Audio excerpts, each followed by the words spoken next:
All right, well, let's stay in the South End Conference, and we'll go up to Natchitoches, where the Demons from Northwestern State are playing ball. You might think it's hard to be confident for a team that hasn't won a game in over 2 years, but in the second year under Blaine McCorkle, confidence is what they have up there with the Demons at Northwestern State. He likes the direction that this team is headed in 2025.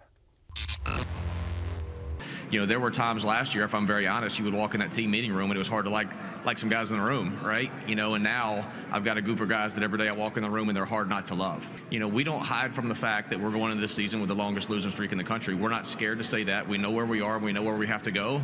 And to watch the drive and these guys' work ethic every day is really inspiring for me. And they get me out of bed in the morning.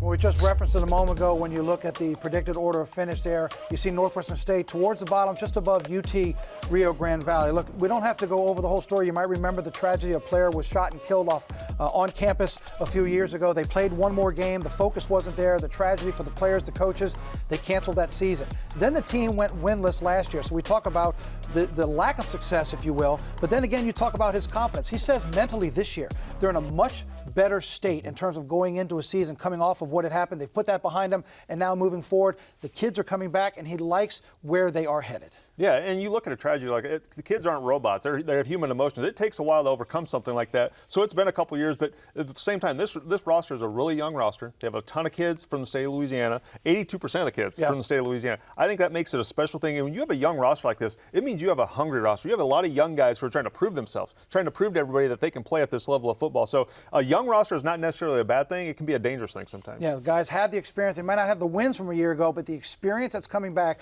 the 82% from the state of Louisiana, and the players that they are bringing in is all why McCorkle thinks this team is destined for success this season. Here's his comments about helping build this roster.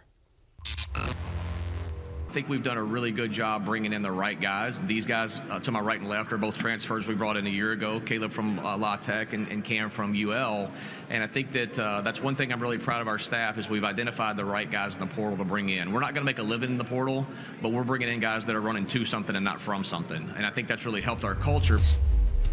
I love that comment. They're not running from something, they're running to something. They're coming to Northwestern State to contribute and see what they can build there. They will open up the season on a Thursday night against Alcorn State before they go on the road back-to-back, Minnesota and Cincinnati. Then they'll play at Prairieville. So 3 in a row leading up to that bye week, and then we'll get into the home schedule and we can see what they'll do. Yes, they might have the youngest roster in all of FCS, but they're ready to compete, and we look forward to seeing the Demons crack that win column for the first time in a couple of seasons. Can't wait to see which week that is for the Demons there in Natchitoches.